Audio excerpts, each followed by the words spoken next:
안녕하세요. 인생사 세옹지마라는 말을 마음에 새기고 사는 여자입니다. 제 인생은 알 수 없는 굴곡에 따라서 살았어요. 원래 인생은 한 치 앞을 알 수 없는 일 아니겠습니까? 그래서 전 어지간한 일엔 일희일비하지 않으려고 노력하는 편이랍니다. 그런데 인생을 뒤흔드는 큰 파도 앞에서는 저도 무너지게 되더라고요. 그리고 저를 뒤흔든 파도는 남편한테서 시작된 일이었어요. 저는 남편을 만나기 전만 해도 인생이 정말 평범했어요. 남동생과 저는 우애도 깊었고 부모님께서도 그저 평범한 분들이셨거든요. 심지어 부모님들께서 저와 남동생한테 가장 많이 가르쳐 주신 것도 항상 겸손하라는 말이었습니다. 제가 학창 시절에 상위권 성적을 얻으려고 노력하다가 처음으로 원하는 성적을 얻었을 때 아버지는 제게 이렇게 말씀하셨어요. 선아가 이번에 공부를 많이 한 것 같네. 중학교 3학년 땐 성적 올리기가 쉽지 않다고 했는데 많이 노력한 것 같아. 이번에 성적 올리려고 엄청 노력했어요. 그래도 저 잘했죠? 그래, 잘했어. 그런데 공부도 좋은데 이렇게 한 번 잘했다고 너무 기뻐하면 안 되는 거야. 나중에 이게 네 약점이 될 수도 있어. 약점이요? 성적 잘 받는 게 왜 약점이 되는데요? 네가 이 성적을 고등학교에 가서도 계속 받을 수 있어? 결국 성적이라는 건 몇 점 차이로 1등부터 꼴찌까지 나뉘는 건데 너무 점수에 얽매이지 마라. 나이가 들수록 숫자에서 자유로워져야 해. 저는 그때까지만 해도 아버지 말이 도무지 이해가 안 갔어요. 그냥 다른 부모님처럼 칭찬만 해주면 되는데 왜 우리 아버진 어려운 말로 혼란스럽게 만드는지 이해가 안 갔죠. 지금 생각해보면 아버지가 저한테 해주셨던 말은 참 귀한 말씀이었어요. 고등학교 졸업 후 바로 생산직으로 입사했습니다. 그리고 그런 저의 선택을 아버지가 지지해주면서 말씀하셨어요. 저희의 삶을 있는 그대로 응원해주시는 분들이셨습니다. 그래서 저는 지금까지 살아오면서 부모님과 크게 부딪히며 살아본 적이 없었어요. 이제 와서 생각해보면 부모님께서 그만큼 저희를 믿어주셨던 것 같아요. 그 후 저는 고등학교 졸업 후 바로 생산직으로 근무했고 남동생은 대학교에 입학했다가 탄탄한 중견기업에 입사해서 살고 있었어요. 분명 저와 남동생은 일적으로 차이가 있었지만 가족들 중 누구도 직업의 귀천을 따지지 않았습니다. 오히려 온 가족이 모이는 날이면 어머니가 절 생각해서 해신탕을 해주기도 하셨어요. 선아야, 네가 좋아하는 문어 먹어. 넌 항상 몸이 건강해야 돼. 알지? 생산직으로 일하는 게 좀 힘들어. 그러니까 꼭 이렇게 몸에 좋다는 거 있으면 다 챙겨 먹어. 요즘엔 공장도 반자동이라서 엄청 힘든 것도 없어. 잔말 말고 주면 주는 대로 먹어. 원래 모든 일은 현장에서 직접 하는 게 어려운 법이야. 요리도 글자로 보면 쉬워 보이는데 막상 하려고 하면 맛을 내기가 얼마나 어려운 줄 알아?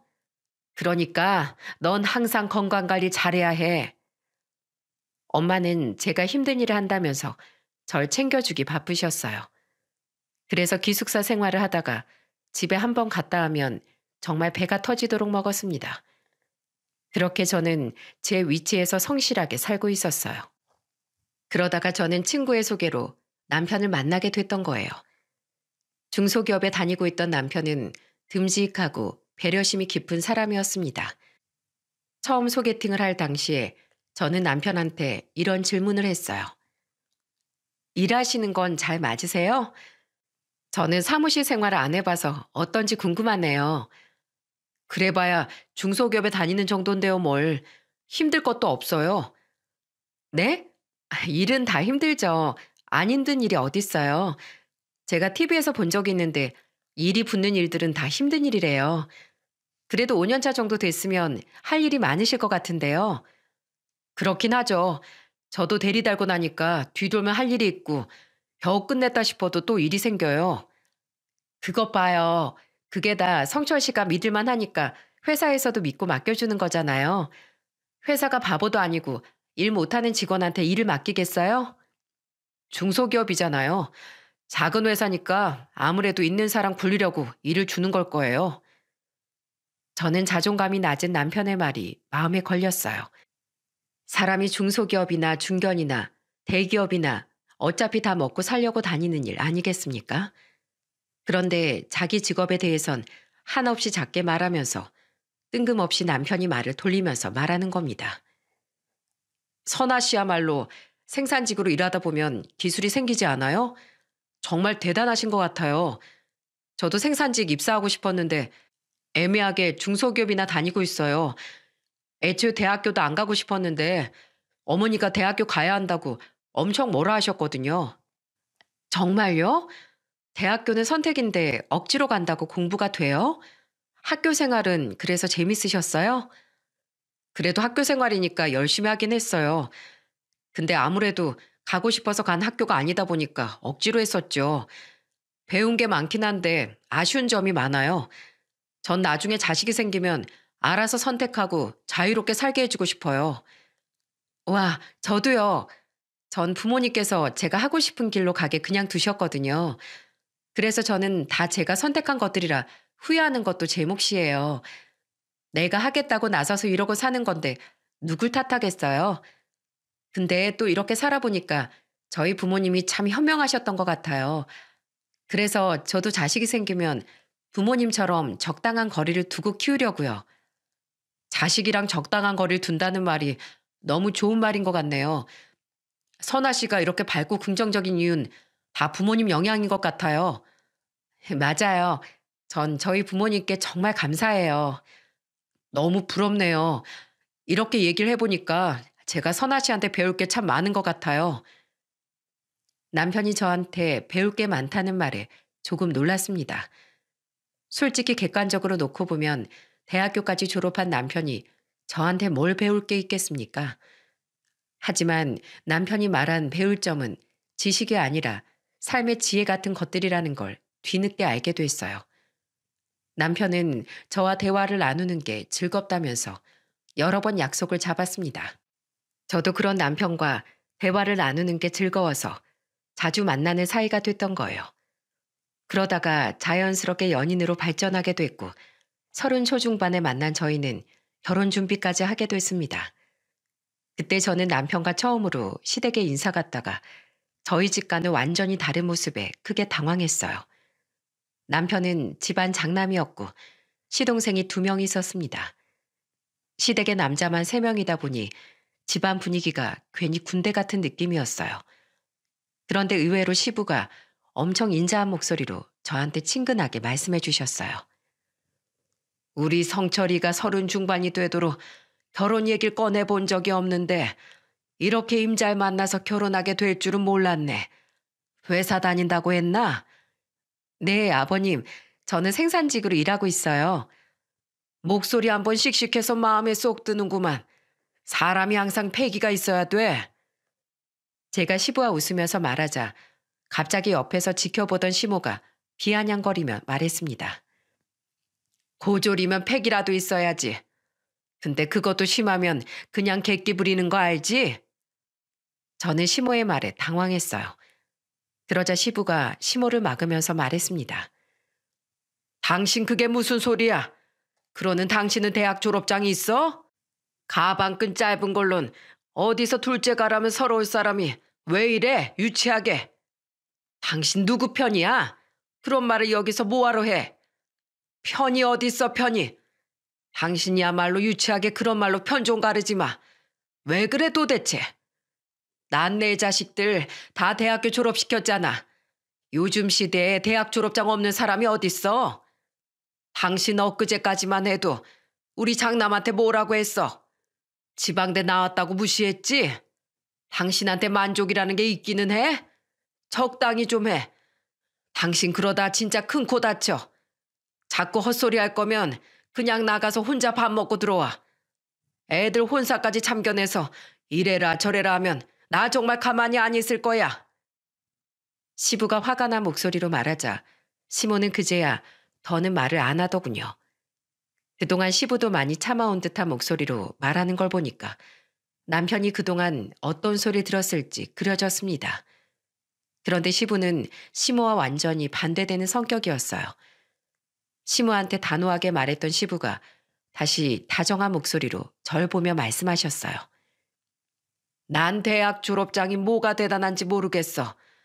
있으면 써먹을 때가 있긴 하겠지만 그래도 인생 사는데 그렇게 중요한 것도 아니지 않나? 그럼요. 저도 이제껏 잘 살아왔는걸요. 사람들이 어떻게 다 같은 길로만 가겠어요? 이런저런 방법으로 각자 사는 거죠. 그래. 우리 예비 며느리가 아주 생각하는 게 의젓하구만. 자자, 어서 들어요. 아버님도 어서 드세요. 어머니께서 음식 솜씨가 너무 좋으세요. 젓가락이 어디로 먼저 가야 할지 모르겠어요. 어머님, 잘 먹겠습니다. 저는 퉁명스럽게 말한 시모였지만 그래도 처음엔 살갑게 대하려고 노력했어요. 중간에서 시부가 노력해 주시니까 저도 친근하게 다가가려고 애를 썼습니다. 날이 선 시모와 다르게 시동생들도 참 좋았어요. 특히 막내 시동생은 저한테 장난스러운 목소리로 물었습니다. 우리 형이 잘해줘요? 집에서 말이 없어서 들어본 적이 없었는데 형은 어때요? 배려도 많이 해주고 착해요. 성격이 잘 맞아서 대화만 해도 재밌어요. 진짜요? 형이 말이 많다고 하니까 신기하네요. 집에선 말이 별로 없어요. 그래도 연애하고 나서부터 형이 웃음이 많아진 건 사실이에요. 형이 좋은 사람 만난 것 같아서 기분이 좋네요. 형제끼리 많이 가까운가 봐요. 저는 남동생밖에 없어서 자매인 친구들 부러웠거든요. 네, 저희는 어릴 때부터 셋이 제일 친했어요. 막내 시동생과 대화해보니까 형제가 우애가 깊은 것 같았어요. 전체적으로 시댁이 시모를 제외하면 다들 정 많고 서글서글한 성격이었습니다. 그래도 저는 시부가 시모를 잘 막아주니까 큰 문제가 아니었어요. 시모도 집안 분위기가 절 반겨주는 분위기다 보니까 마지못해 저한테 질문을 하더라고요. 생산직으로 몇 년 일했어? 고등학교 졸업하자마자 들어가서 10년 차 됐어요. 그래도 근성 있네. 어린 나이에 회사 들어가서 버티기 힘들었을 텐데 대단해. 감사합니다. 처음에 좀 어렵긴 했는데 하다 보니까 또 버텨지더라고요. 사람이 그런 근성이 있어야지. 그거 하나 마음에 드는구만. 시모가 저한테 처음으로 칭찬해주는 모습에 안심이 됐어요. 줄곧 퉁명스럽던 시모가 처음으로 해주는 말이라 더 와닿았던 것도 있었습니다. 그렇게 시댁에서 살얼음판 같은 인사를 끝내고 가려는데 시부가 저와 남편을 따라 나오면서 말씀하셨어요. 선아 씨, 아까 우리 아내가 한 말은 가슴에 담아두지 마. 네? 그럼요. 가치관 차이니까 충분히 그런 말씀 하실 수 있다고 생각해요. 다 이해해요. 그렇게 이해해 주니까 내가 고맙네. 저 사람이 어릴 때 힘들게 커서 그래. 그래서 아들 셋은 자기처럼 안 살게 한다고 다 대학교 보내려고 애쓰면서 살았어. 마음에 응어리진 게 있어서 저러는 거니까 너무 신경 쓰지 말고. 네, 저 정말 괜찮아요, 아버님. 신경 써주셔서 감사드려요. 그렇게 저는 시부의 말에 위안을 받으면서 첫인사를 잘 마쳤어요.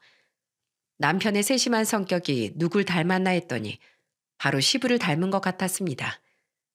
그렇게 저희 부모님까지 무사히 인사를 드리고 저희는 상견례까지 일사천리였어요. 생각보다 시모가 결혼 준비하는 내내 반대도 하지 않고 그저 축하만 해주셨습니다. 그래서 전 시모가 절 완전히 맏며느리로 받아준 거라고 생각했죠. 그렇게 양가의 축복 속에 결혼한 저와 남편은 그저 행복하기만 했습니다. 그리고 저는 결혼하고 6개월 만에 큰아들을 임신했어요. 그리고 그 무렵에 둘째 동서가 인사로 온 겁니다. 바로 둘째 시동생이 결혼 예정이었거든요. 그런데 저는 그날 아무 생각 없이 시댁에 갔다가 놀라운 광경을 목격했어요. 바로 시모가 둘째 동서를 보고 한박 웃음을 지으면서 물었어요. 대학교 나와서 개인 사업도 하고 사람이 참 야무지네. 의류 사업이 쉬워 보여도 어려웠을 텐데 혼자서 시작한 거야? 네, 저도 원래는 의류회사에 다녔었는데 좋은 아이디어가 생겨서 시작했어요. 근데 운이 좀 좋아서 여기까지 왔네요. 얘 좀 봐. 얘 겸손한 것 좀 봐. 어떻게 운으로 사업을 해? 다 실력이 좋고 똑똑하니까 그만큼 키운 거지. 내가 정말 이런 사람을 꼭 며느리로 보고 싶었어. 몸이 아니라 머리로 지혜롭게 사는 여자가 내조도 잘하고 집안 분위기도 좋게 만든다니까. 뜬금없이 시모는 둘째 동서를 칭찬하면서 이상한 말을 했어요. 몸이 아니라 머리로 사는 여자가 필요하다는 시모의 말에 저는 기분이 좀 이상했죠. 그런데 그때 둘째 동서가 시모를 보고 궁금한 듯 물었습니다. 머리가 아니라 몸으로 사는 사람이 있어요? 얼마나 멍청하면 몸으로 살아요? 그러니까 그런 사람이 있더라고. 머리가 나쁘면 손발이 고생한다는데 그런 사람이 있더라고. 아휴, 어머님, 그런 사람이랑은 가까이 하지 마세요. 괜히 악바리 근성만 생긴다니까요. 사람이 공부해서 편하게 살 생각을 해야지. 무식하게 몸으로 때울 생각을 왜 해요? 그렇지? 아유, 똑똑한 며느리 들어오니까 아주 말이 잘 통하네. 내 속이 다 뚫리는 것 같아. 앞으로도 답답한 일 있으시면 저한테 말씀하세요. 저도 어머님이랑 너무 잘 통해요. 둘째 동서는 시모랑 맞장구를 치며 말했어요. 대화가 꼭 저를 조롱하듯이 하는 말 같아 기분이 안 좋았습니다. 그러자 옆에 있던 둘째 시동생이 시모를 보며 단호하게 말했어요. 엄마, 자꾸 그런 말을 뭐하러 하세요? 그런 말 좀 하지 마세요. 왜? 난 내 입으로 맞는 말도 못해? 우리 집 식구들은 왜 대체 큰 며느리 감싸주느라 바쁜 거야? 불쌍한 애 돕는 거야? 엄마, 그게 무슨 말씀이세요? 자꾸 형제들 사이에서 그런 말 좀 하지 마세요. 저는 시모가 내뱉는 말에 비수가 꽂히는 것 같았어요. 그래서 저는 참다 못해 시모를 보며 말했습니다. 설마 했는데 정말 제 얘기를 하신 거예요? 그래, 내 입으로 뭐 말도 못해? 잘난 애한테 잘났다고 하는 게 뭐가 나빠? 어머님, 그럼 잘난 사람 잘했다고 칭찬만 하셔야죠. 왜 괜히 저를 걸고 넘어지세요? 잘하는 애 잘한다고 하고 못하는 애는 못한다고 말한 거 가지고 왜 트집을 잡어? 이쪽은 사장님이고 너는 공순이잖아. 사장님이랑 공순이가 똑같아? 공순이라뇨? 그동안 저를 그렇게 생각하신 거예요? 그래, 왜? 뭐가 잘못됐어? 저는 시모의 말에 얼굴이 다 화끈거렸어요. 결국 시부가 나서서 시모를 말리면서 화난 목소리로 말씀하셨습니다. 당신 지금 뭐 하는 거야? 말 좀 가려서 해. 내가 왜? 내가 맞는 말 했지. 이래서 사람이 머리를 굴리고 살아야 한다니까. 그러는 당신은 지금 머리 굴려서 사는 게 이거야? 제발 애들 사이에 껴서 이간질 좀 하지 말어.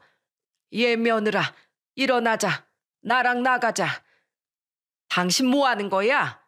큰 며느리를 데리고 나가? 둘째 며느리 인사 왔잖아. 이런 상황에 무슨 인사를 해? 당신이 벌써 둘째한테 그런 식으로 말하는데 어떻게 살아? 그렇다고 이렇게 나가면 어떡해? 이 꼴 바라고서 그렇게 말한 거 아니야? 내가 몇 번이나 말했어. 애들 줄 좀 세우지 말라고 했지? 이제 며느리들까지 줄 세울 거야? 사람이 대체 몇 살까지 그렇게 살 거야? 아이고, 내가 잘못했어요, 여보. 진정해요. 내가 신이 나서 그랬어. 똑똑한 며느리 보고 신나서 그랬다고. 시부가 저를 데리고 나가려고 하자 시모는 시부를 잡고 사과했어요. 한바탕 소동이 시작되니까 둘째 동서도 시부를 보면서 말했습니다. 아버님, 진정하세요. 대화가 잘못 흐르긴 했지만 절대 무시하려는 게 아니었어요. 그러니까 진정하세요. 너도 그러는 거 아니다. 사람이 조금 더 배웠으면 말 한마디를 해도 신중해야지. 네, 제가 좀 더 진중하게 할게요. 그러니까 고정하세요, 아버님. 시부는 시모와 둘째 동서의 말에 다시 자리에 앉았습니다. 그러면서 시부가 가족들을 보면서 호통을 치며 말씀하셨어요. 말이라는 게 한 번 뱉으면 못 주워 담는 거 몰라? 왜들 그렇게 쉽게 쉽게 말해? 내가 힘들면 남들도 그만큼 힘들다는 걸 알아야지. 너도 우리 집안 며느리가 되고 싶으면 그 말부터 조심해. 시부의 호통에 둘째 동서가 풀이 죽은 목소리로 말했습니다. 네, 아버님, 조심할게요. 죄송합니다. 저는 어머님이랑 대화하다 신이 나서 저도 모르게 실수했어요. 정말 아무것도 몰랐어요. 그러자 시모가 한숨을 푹 내쉬면서 말씀하셨어요. 다 내 잘못이야. 그만해. 큰 며느리한테도 내가 미안하다. 대화하다 보니까 그렇게 됐어. 시모가 절 보면서 사과하자 저는 답답한 목소리로 말했습니다. 어머님, 말 한마디에 상처를 받기도 하고 또 힘을 내기도 해요. 그러니까 앞으로는 조심해 주셨으면 좋겠어요. 물론 고의는 아닐 거라고 생각하지만 좀 더 조심해 주셨으면 하는 마음입니다. 그래, 내가 미안했다. 그렇게 둘째 동서는 시댁에 처음 인사를 온 날부터 큰 분란거리를 만들었어요. 그래도 그때는 아직 시댁에 대해 잘 모를 때니까 둘째 동서가 실수할 수 있다고 생각했죠. 그렇게 둘째 시동생이 결혼하게 됐고 그때부터 제 결혼 생활은 이상한 방향으로 흘러갔습니다. 제가 첫째 아들을 낳고 둘째까지 낳는 동안 셋째 시동생까지 모두 결혼을 하게 됐어요. 둘째 동서는 딸을 한 명 키우고 있었죠. 그런데 시댁에 모이면 둘째 동서가 절 보면서 이런 말을 하더라고요. 형님은 애들 영어 유치원 안 보내요? 미리 준비해야 되잖아요. 난 애들 일반 유치원 보낼 거야. 한글을 먼저 알아야 영어를 배우지. 에이, 형님 뭘 모르신다. 영어를 한국어처럼 배워야 동시에 2개국어를 하죠. 요즘 같은 시대에 영어 못하면 금방 뒤떨어져요. 그래도 순서가 있지. 한글을 먼저 배워야 영어를 배우지. 어머, 애들 수준 떨어지게 키우시네요. 제가 좋은 영어 유치원 알려줄게요. 동서, 수준이 떨어진다니. 애들이 영어 유치원 가야만 수준이 올라가는 거야? 내가 볼 땐 그런 생각에 애들을 망치는 것 같은데 난 애들 그렇게 안 키울 거야. 필요하면 동서나 해. 나중에 애들이 형님 원망해요. 노는 물이 다르게 해줘야 애들이 특별하게 크죠. 형님이 공장 다니니까 정보가 떨어져서 그래요. 요즘 엄마들 치맛바람 세다니까요.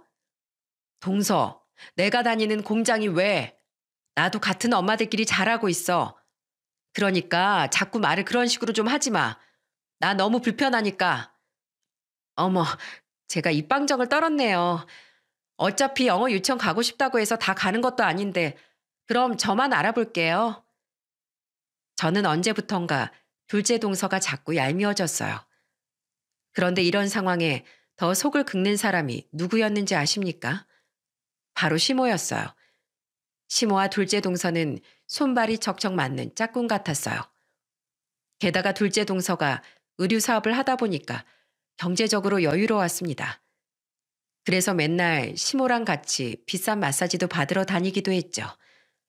그날도 둘째 동서가 시모랑 같이 마사지를 받고 온 날이었습니다. 그런데 시모가 저와 둘째 동서가 하는 이야기를 듣더니 저한테 비아냥거리며 말했어요. 넌 좋은 정보를 알려줘도 받아먹질 못해. 넌 얘랑 가족으로 만났으니까 알고 지내지. 안 그랬으면 만나지도 못했어. 사장식이나 되는 사람이 좋은 정보 알려주면 그냥 하지. 뭘 그렇게 말이 많어? 저는 애들 키우는 일까지 간섭하는 시모가 이해가 안 갔어요. 그래서 시모한테 단호하게 말했습니다. 어머님, 애들 문제는 제가 알아서 해요. 그러니까 그런 말씀 안 해주셨으면 좋겠어요. 그래, 됐어. 얘 둘째 며느라.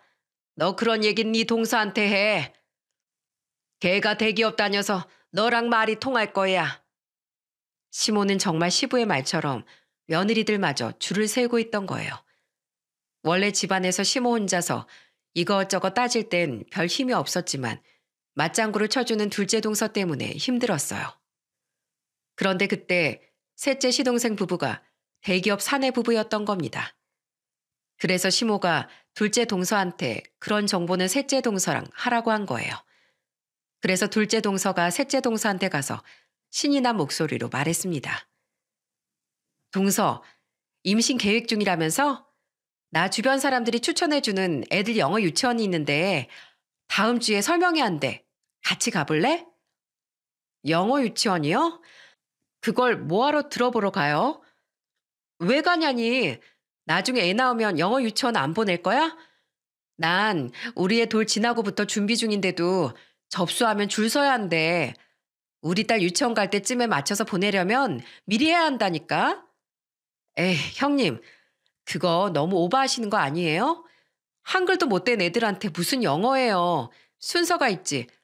앞으로 배워야 할 과목이 몇 갠데 영어 유치원으로 보내요.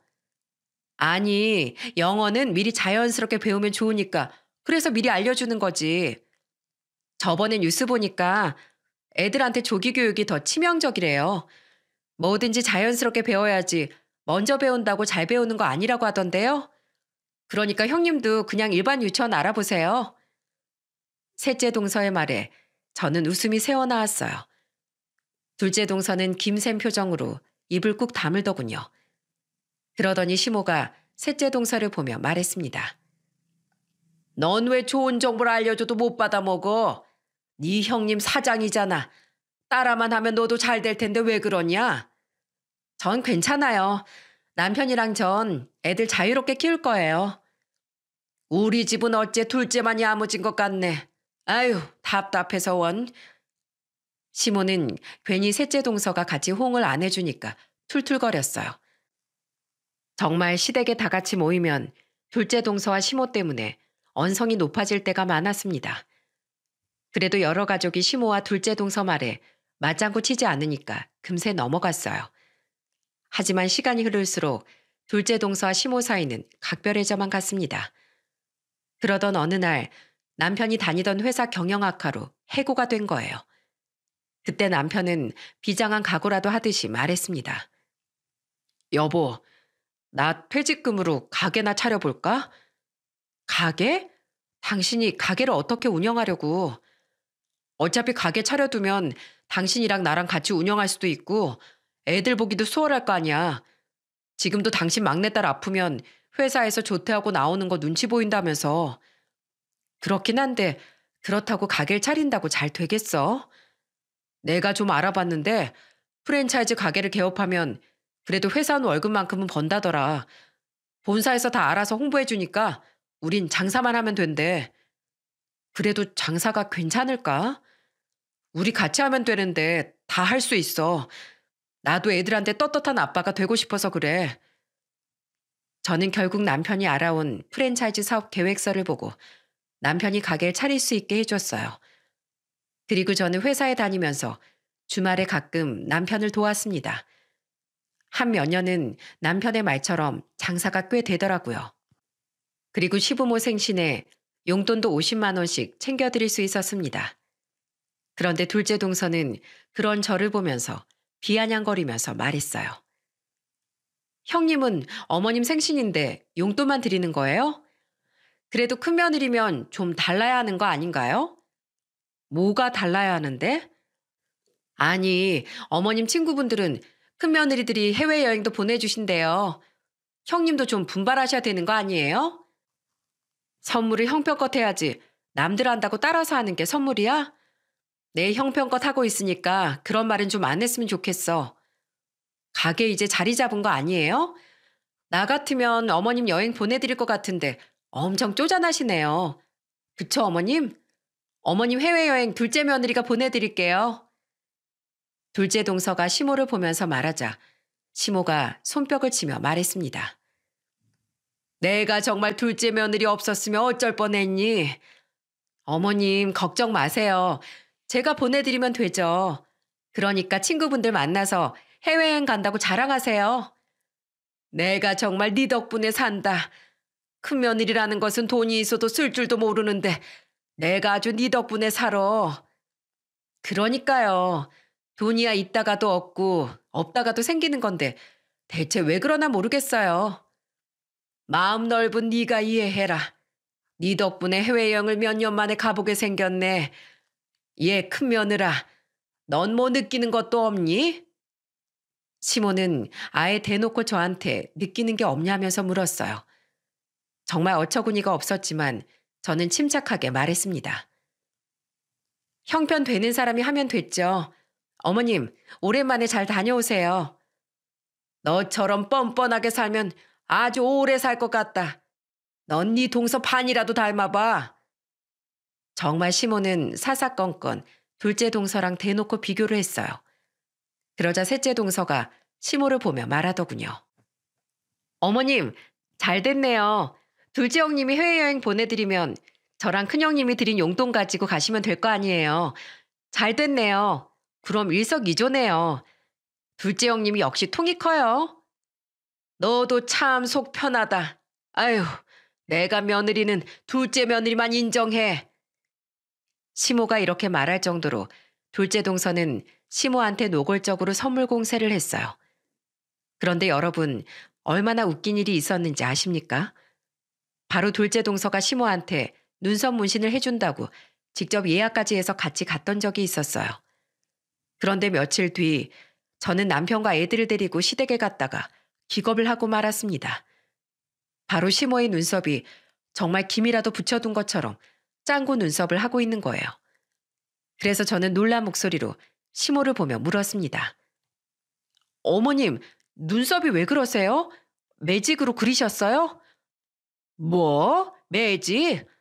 야, 눈썹 문신 받고 온 거잖아. 안목이 그렇게 없어. 안목이 없는 게 아니라요. 어머님 지금 얼굴에서 눈썹밖에 안 보여요. 너무 심한데요? 넌 무슨 말을 그렇게 해? 한 번이라도 이런 거 해준 적 있어?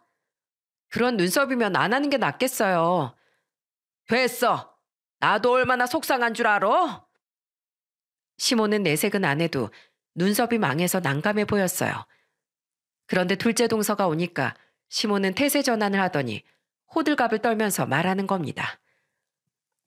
어머, 우리 둘째 며느리 왔네. 어머님, 저 왔어요.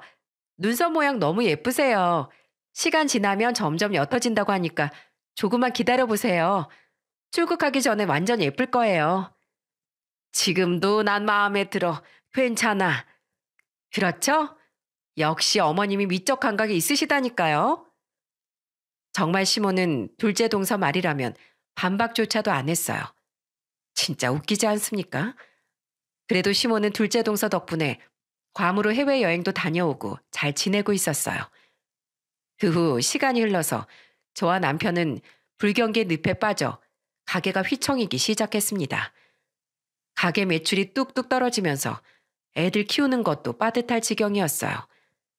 심지어 가게 대출 이자에다가 생활비까지 저 혼자 버는 월급으로 내 식구가 생활하기엔 너무 빠듯했습니다. 그래도 남편은 이겨내보려고 애를 썼어요. 하지만 결국 불경기를 이겨낼 수 없었고 결국 저희 부부는 살던 집을 내놓을 수밖에 없었습니다. 그때 큰아들이 13살이었는데 가게 문을 닫고 이사갈 준비하는 걸 보고 물었어요. 엄마, 우리 집 망했어요? 아빠가 가게만 정리한 거야. 아직 안 망했어. 근데 우리가 이사 가는 집이 월세라서 앞으로는 좀 아껴 살아야 돼. 그럼 앞으로 치킨도 한 번만 먹어야겠네요. 아니야. 그래도 먹고 싶은 건 엄마가 사줄게. 엄마 힘내세요. 제가 항상 엄마 응원할게요. 그래, 고마워, 우리 아들. 이제 막 13살이 된 아들이 너무 든든하게 느껴졌어요. 남편이 가게도 망하고 월세방으로 옮기면서 일용직 아르바이트를 하러 다녔어요. 저는 그런 남편에게 힘을 북돋아주며 말했습니다. 여보, 힘내. 우리 아직 40대야. 그러니까 언제든지 다시 일어설 수 있어. 나 때문에 미안해. 당신 힘들게만 하고 미안해 정말. 아니야.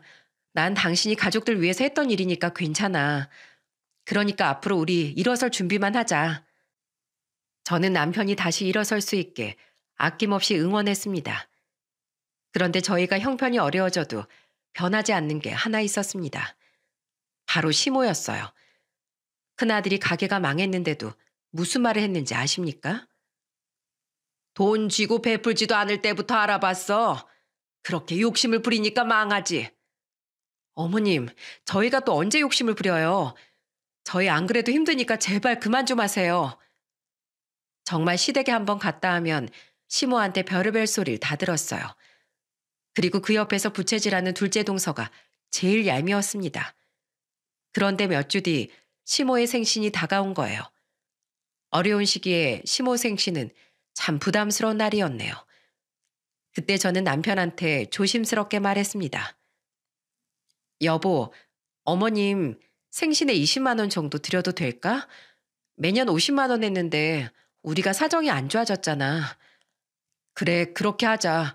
아예 안 드릴 수는 없고 그 정도만 해도 이해하실 거야. 우리 마음이니까 잘 받아주셨으면 좋겠다. 저는 시모의 용돈을 챙기면서도 마음이 불편했어요. 그리고 떨리는 마음으로 시댁에 애들을 데리고 갔습니다. 그런데 그날 둘째 동서는 시모한테 줄 금목걸이의 용돈까지 가져왔더군요. 그러자 시모는 입이 귀에 걸린 채 말했습니다. 우리 동네에서 나만 금목걸이가 없었는데 내가 둘째 며느리 덕분에 금목걸이를 다 해보네. 이것도 제가 처음 해드리는 거예요? 아유, 형님이 너무 소홀하셨다. 말도 마. 난 너 없었으면 친구들 사이에서 기죽어 살 뻔했어. 그래도 전 어머님께 이렇게 처음 선물해드리는 영광을 누릴 수 있어서 좋아요. 가만 보면 둘째 동서가 시모와 제 사이에서 싸움을 부채질하는 것 같았습니다. 하지만 선물 준비하는 건 자유니까 제가 뭐라고 할 수는 없었어요. 저는 시모한테 봉투를 건네드리면서 말했습니다. 어머님, 생신 축하드려요. 저희가 요즘 형편이 안 좋아서 성심껏 챙겼어요. 말이 긴 거 보니까 얼마 안 넣었구만. 어디 보자. 시모는 제가 건넨 봉투를 확인해 보더니 봉투를 생일상 위에 던지며 말했습니다. 20만 원? 넌 내가 20만 원짜리로 보여? 네? 그게 무슨 말씀이세요? 그동안 50만 원씩 드리다가 처음으로 20만 원 드린 거예요. 그러니까 넌 왜 갈수록 금액이 떨어지는 거냐고. 내가 너한테 고작 20만 원짜리냐? 말해봐 이거사. 넌 맏며느리가 돼가지고 이것밖에 못해? 시모가 잔뜩 화가 나서 봉투를 툭툭 치다가 급기야 저한테 미역국을 쏟아버리셨어요. 그러더니 악에 받친 목소리로 소리쳤습니다. 이런 싸구려 국도 다 치워버려. 어머님, 지금 뭐 하시는 거예요? 이딴 싸구려 국이나 끓여주려고 시집 왔냐? 네가 그러고도 맏며느리야? 저는 너무 화가 나기도 하고 억울해서 눈물이 맺혔습니다. 그런데 그 순간 옆에 있던 아들이 시모를 보고 소리쳤습니다. 할머니, 왜 우리 엄마한테 음식을 던져요? 선생님이 그렇게 음식 같은 거 던지는 거 아니랬어요. 뭐야? 어린 게 뭘 안다고 어른들 말하는데 끼어들어? 저 다 알아요. 할머니가 우리 엄마한테 함부로 하는 거 다 안다고요. 우리 엄마한테 함부로 하지 마세요. 제가 할머니한테 함부로 하면 좋겠어요? 제가 할머니 보고 배웠으면 좋겠냐고요. 제가 할머니처럼 해볼까요? 그러더니 아들이 방바닥에 떨어져 있는 미역을 들어서 시모한테 던져버렸어요. 그리고 그 미역은 시모 얼굴에 날아가서 붙어버린 겁니다. 예상 못한 행동에 시모가 놀라서 소리치며 말씀하셨어요. 이놈이 뭐하는 짓이야? 너 어른한테 이런 거 던지라고 배웠어? 할머니한테 배웠어요. 할머니가 맨날 엄마한테 화낸 것만 봤는데 손자가 뭘 배우겠어요? 그리고 그 20만 원 받기 싫으면 받지 마세요. 엄마가 월세 아껴서 할머니한테 용돈 드렸는데 이걸 무시하시면 어떡해요? 왜 사람 성의를 무시하세요? 이게 그래도 대드는 것 좀 봐. 내가 나중에 커서 할머니 나이 들고 약해졌다고 무시했으면 좋겠어요? 엄청 늙었을 텐데 손주한테 효도 받기 싫으세요? 나중에라도 효도 받기 싫으시면 지금부터 잘하세요. 뭐야? 야, 큰며느리, 네가 시켰지? 얘한테 네가 시킨 거지? 저는 시모의 말에 기가 막혀서 소리쳤습니다. 시키긴 뭘 시켜요? 요즘 애들 이런 거 금방 배우는 거 모르세요? 제발 욕 좀 하지 마시고 분위기 흐트러뜨리지 마세요. 어머님 생신이라고 다 같이 가족들이 왔잖아요. 왜 이렇게 비교만 하세요? 그냥 그 마음을 봐주실 순 없으세요? 내가 언제 그랬어? 시모가 끝까지 악을 쓰면서 화를 내니까 남편이 소리쳤습니다. 제발 그만 좀 하세요. 정말 어디까지 보여주시려고 그러세요? 손주 보기 창피하지도 않으세요? 재수 씨도 그러는 거 아닙니다. 언제까지 그렇게 잘 살 줄 알아요? 사람 일 모르는 건데 제발 나대지 좀 마요. 남편이 둘째 동서를 보고 소리치자 동서가 소리쳤어요. 어머, 나댄다뇨? 제가요? 말씀이 너무 심하신 거 아니에요? 전 어머니께 효도하는 거잖아요.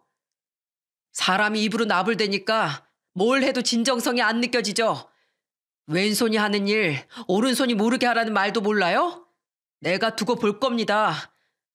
저한테 대체 왜 그러세요? 그러자 둘째 시동생이 동서를 잡으면서 소리쳤어요. 당신 그만해. 형, 내가 미안해. 우리 이만 가볼게. 아버지, 저희 갈게요. 죄송합니다. 내가 정말 엄마랑 당신 때문에 못 살겠어. 내가 둘이 그만 붙어 다니라고 했지? 이게 뭐야? 결국 둘째 동서는 시동생한테 끌려나갔고 같이 있던 시부는 제 아들을 안아주면서 말씀하셨습니다. 아이고, 우리 손자. 나중에 큰 사람이 되겠네. 당신 잘 새겨들어. 어른보다 수십 배 낫구만. 언제까지 그렇게 애들 줄 세우기만 할 거야? 제발 정신 좀 차려. 인생의 돈이 전부인 줄 알아? 당신 손자한테 얼른 사과해. 당장. 말년에 건강하게 사는 것만으로도 감사하게 좀 살 수 없어? 사람이 왜 그렇게 욕심이 끝도 없어? 그러다 진짜 큰 코 다치려고 그래? 빨리 손자한테 사과해. 당신은 왜 나한테만 그래? 내가 맏며느리한테 대접도 못 받고 사는 게 당연하냐고. 그러는 당신은 맏며느리 대접해 준 적이 있어? 맨날 둘째 며느리랑 붙어서 뒷담만 할 줄 알지? 지금까지 당신이 했던 짓을 생각해봐. 가슴에 손을 얹고 생각해보라고. 결국 시부의 호통에 시모는 잠시 눈물을 닦더니 저희 아들을 보며 말씀하셨어요. 내가 미안하다 우리 손자. 그리고 며느리. 내가 어리석었어. 그런데 저는 시모의 사과에 그동안 참았던 울분이 터졌습니다. 그 한마디로 지난 세월이 다 보상될 거라고 생각하세요? 네? 여기 시집 오고 처음엔 저 고졸이라고 못마땅해 하셨죠? 그리고 둘째 동서 왔을 땐 돈으로 사람 무시하셨고요. 그동안 전 눈뜬 장님이었는 줄 아세요? 저도 주변의 시부모님들이 며느리한테 어떻게 하는지 다 알아요. 그래도 전 입도 뻥끗 안 했어요. 가족끼린 비교하는 게 아니라 있는 그대로 아껴주는 게 가족이니까 그래서 참은 거라고요. 내가 생각이 짧았다. 미안하다. 난 네 속이 타들어가는 줄 몰랐어. 그냥 난 네가 며느리니까 그래서 그랬던 거야. 하지만 그 순간 남편이 벌떡 일어나서 시모한테 소리쳤습니다. 됐어요. 그만하세요. 엄마가 돈돈거리는 거 이제 정말 지긋지긋해요. 돈이 그렇게 좋으시면 재수 씨만 며느리 삼고 평생 사세요. 아시겠어요? 저는 이제 더는 못하겠네요. 자식도 견디기 힘든데 더 이상은 제 아내까지 이런 상황을 더 견디라고 못하겠어요. 그러니까 그만하세요. 저희 갑니다. 연락하지 마세요. 결국 남편도 그동안 참았던 화가 폭발했고 저와 남편은 그렇게 시댁을 나와버렸어요. 그리고 집으로 돌아왔을 때 아들이 말했습니다. 엄마, 괜찮아? 그럼 엄마 괜찮아. 우리 아들도 괜찮지? 난 엄마만 괜찮으면 다 괜찮아. 우리 아들 고맙다. 엄마가 사랑해. 그렇게 저는 집에서 아들을 끌어안고 울었어요. 이 사건이 벌써 3년 전 일이네요. 그동안 무슨 일이 벌어졌는지 아십니까? 둘째 동서가 사업을 무리하게 확장하다가 결국 위기에 처한 겁니다. 그런데 문제는 그동안 둘째 동서가 사들인 각종 명품 구두 시계까지 둘째 시동생이 스트레스가 많았다고 했어요. 사업이 휘청이는데도 둘째 동서가 외제차를 계약하려고 해서 결국 둘째 시동생네는 이혼까지 한 겁니다. 딸도 둘째 시동생이 데려왔고 이혼 후 둘째 동서는 결국 사업이 완전 망했다고 하더군요. 그런데 이 와중에 시댁에 그야말로 충격적인 사건이 터진 겁니다. 바로 시모가 둘째 동서한테 몰래 3천만 원을 빌려준 사실이 밝혀진 거죠.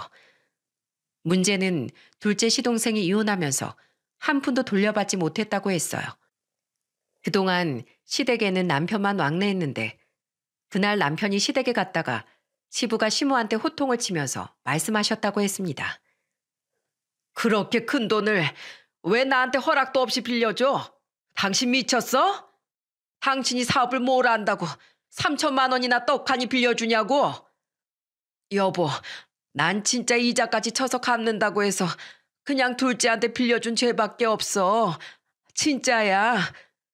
입만 열면 돈 타령하더니 아주 잘한다. 집안 다 말아먹으려고 작정했지? 통장이랑 카드 다 내놔. 앞으로 내가 관리할 거야. 결국 시모는 경제권도 시부한테서 다 뺏긴 겁니다. 시부의 파격적인 결정 때문에 시모는 그야말로 집안에서 힘이 없어졌어요. 저는 이후에도 여전히 시댁에는 안 갔습니다. 남편 사업 빚을 갚으면서 그저 하루하루 성실하게 살고 있어요. 벌써 둘째 시동생이 이혼한 지 2년이 지났지만 저는 시댁에 안 가고 있습니다. 그런데 지난달에 시부가 절 찾아와서 순대국밥을 사주시면서 말씀하셨어요. 며느라, 내가 여유가 이것밖에 없어서 해줄 게 이것뿐이다. 아버님, 이게 뭐예요? 300만 원을 왜 절 주세요? 너 고생 많이 한 거 안다. 우리 아들이 사업 망해서 대출금 갚으려고 노력한 거 다 알아. 그러니까 이젠 예전처럼 지낼 수 없겠니? 명절에 네가 없으니까 너무 허전하구나. 아직은 마음의 준비가 안 됐어요. 좀 더 정리되면 용기 내볼게요. 그래, 네가 편한 대로 해라.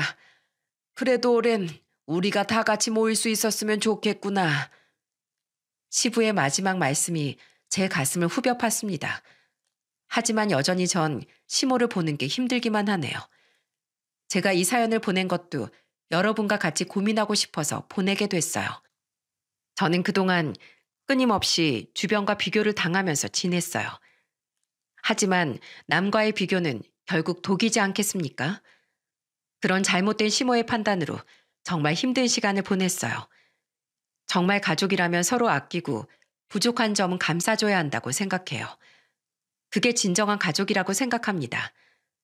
생판 남이랑 하는 비교도 잔인하지만 가족끼리 비교하는 건 정말 가족 전체를 지옥으로 몰아넣는 일이랍니다. 여러분들이 제 사연을 보시고 새해에는 좋은 덕담만 해주시는 한 해를 보내시길 바랄게요. 지금까지 긴 사연 들어주셔서 정말 감사합니다.